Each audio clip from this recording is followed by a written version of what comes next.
What's up everyone, Toby here for Sprint Car Hub. I wanted to make a quick video to explain my thoughts on the new Sydney International Speedway.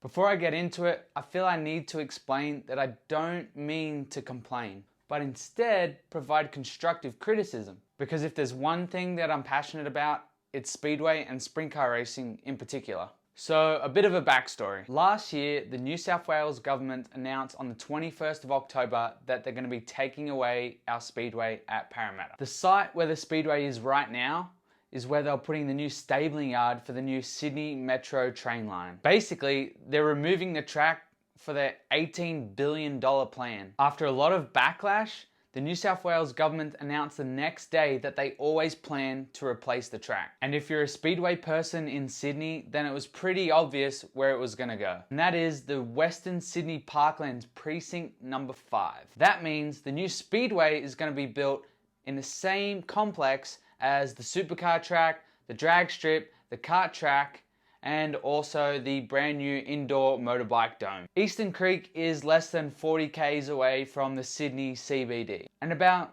20 minutes from where I live, which is great news for me considering the current track is 40 minutes away. Speedway fans hadn't heard much for quite a long time about where it was all heading, but we understood that there was a lot going on behind the scenes. Over the last few months, it's become pretty obvious that the current leaseholders of the Speedway at Parramatta won't be involved with the new Speedway at Eastern Creek. I think that's quite disappointing because over the last few years, those people in particular have invested a lot in our sport, and if anyone should be given the keys to the new track, it's definitely them. Anyway, so this past Wednesday, the government, along with Speedway Australia, released a lot of information that us Speedway fans have been waiting on for quite a long time. In fact, it shows just how much work has been going on with the release of a virtual tour and a 360-degree view of the new track. Pretty neat. So first up, let's talk about what I love about the new track. We are being given the best opportunity for the best speedway track in the world. If that isn't awesome, I don't know what is. The track will be well lit. I cannot understate how important this is. So many tracks are so dark. Having the entire facility under LED floodlights is gonna be mint. I love that the track will be in a motorsports complex.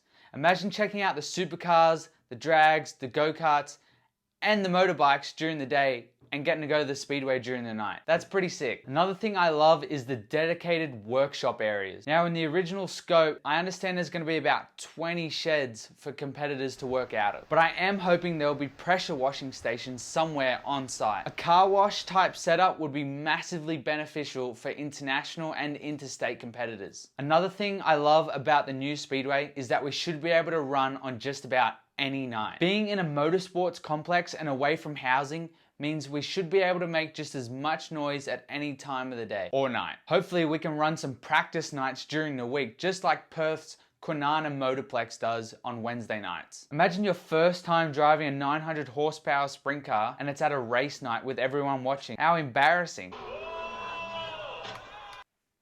Moving on. Now, what I'm not so keen on. First up, as I mentioned last week in my Facebook post, the actual track layout. You know, the circle covered in dirt? I need to clear up what I meant in my post. I love the idea of the wall. The track needs a wall. Going to build a wall. A wall will mean we have a track where crashes don't just keep going and going and going. That sucks, trust me. Number 3 and 4. Oh, no! Toby Balboa, big time. Huge crash for Toby.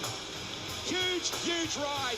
It also means that the crowd will be much closer to the action, which is a big tick in my book. But with this, it means we can't just replicate our current track. It's a shame in a way, but it needs to happen. I had a bunch of comments disagreeing with my post on Facebook. But if you've raced a sprint car competitively, you would know that you have to use any track design layout to your advantage. Adding a wall to just the current Valvoline Raceway layout would really restrict the flow of racing that we see. I've watched plenty of races in the past where guys use the back stretch and the front stretch lip to roll over the edge to use it to their advantage. At the end of the day, what we need to make sure we do is adjust the size of the track to make sure we still have great racing. Personally, I'd love to see a larger track, maybe even a 3/8 mile track with a little more banking rather than a low banked quarter mile track that we're used to. This would really allow our sport to show off how awesome it can be. If we miss the mark on this, it'll be a great shame for speedway racing in our country. And just a side note, this is a sprint car page,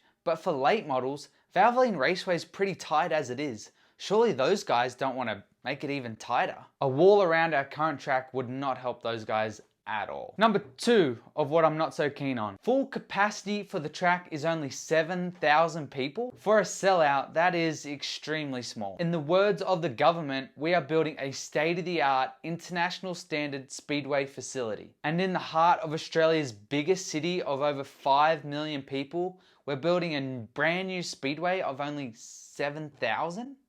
What happened to build it and they will come? Well, if we don't build it, not only won't they come, they can't come. The proposal suggests that the main grandstand will hold around 3,500 people, which is on par with our current grandstand at Valvoline Raceway. But our current track also has room for about another 6,500 people around the rest of the racetrack. Our new track won't even be able to cater for half of that. That seems very limited to me. Other major sprint car racing venues dwarf that in comparison. Knoxville Raceway in Iowa has a racetrack that can hold up to 25,000 people, and that's in a town of not even 7,000 people. Similarly, Eldora Speedway in Rossburg, Ohio is barely even a town, but that has a speedway that packs out for a bunch of times throughout the year of 30,000 people. The vibe is electric. Number 3, the small car park. Over 2,200 parking spaces are listed for the dragway parking, but only 600 for speedway? When has the drags had 4 times the size of a crowd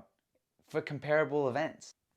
Our current speedway holds for about 500 parking spaces within the complex.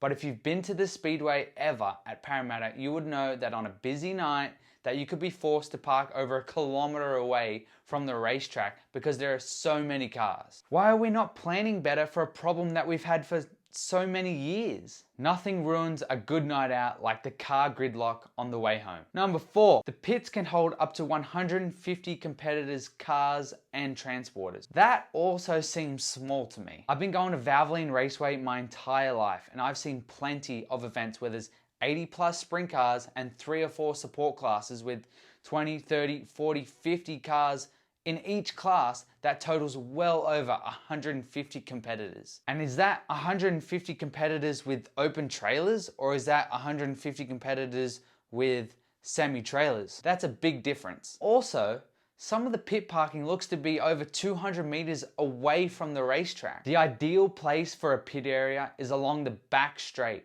of a racetrack. That way, the teams can easily access views of the racetrack. Number 5. I think I'm up to number 5. The next thing I'd love to see is a permanently fixed track watering system. No one enjoys seeing a water truck drive around. No one. If we can implement a fixed track watering system, we would save so much time during race events, and it would also help us to stay on top of the dust. If you've ever been to a speedway meeting, you would know that you can get covered in dust. It's part of our sport, and it can be a result of great racing. Page 46 of the Environmental Impact Statement issued by the New South Wales Government says, the surface of the racetrack would consist of locally sourced Sydney clay material, most likely with other composite materials added to assist with dust minimization. Controlling dust. Easier said than done. The EIS document repeatedly suggests that there'll be sensors mounted everywhere to monitor the dust. I'm not sure they realize how difficult this could actually be to control. Good luck.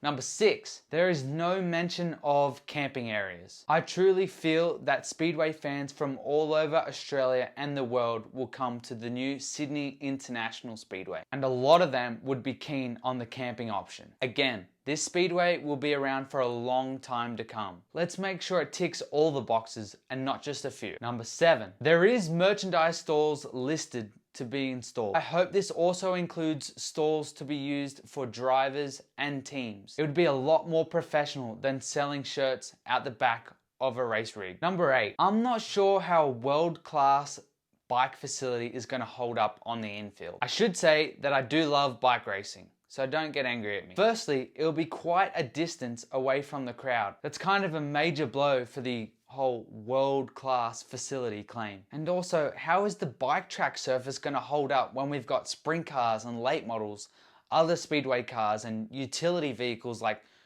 crash crew and push cars and ambulances driving all over it on a Saturday night? It just doesn't really make sense to me. Number 9, this is just a personal opinion of mine. I would love to see a Hall of Fame or museum type building in the scope, or at least room for it in the future. If this isn't considered prior to construction, I feel like we've missed a really great opportunity. This track should be the home of speedway racing in Australia. You can use that. Rather than forget our history, why not celebrate it? And finally, number 10, the curfew. I already don't like this one. The government document is quoted as saying, "The racing events would typically be held on Saturdays with gates opening about 2 p.m. and racing occurring in the early evening between 6 p.m. and 10 p.m. Some events might then conclude with firework displays." In a perfect world, the racing would finish well before then. And if we didn't run 4 or 5 classes on a single night, we should be able to avoid that quite easily. But with the time lost due to serious racing incidents and the weather being out of our control, we should have a racetrack that can run at any hour. This is Speedway after all. In the end, unlike most people, and I'm really excited to have a brand new Speedway in my home city. Although despite it being a brand new state-of-the-art facility, my gut feeling says that it just seems a little small.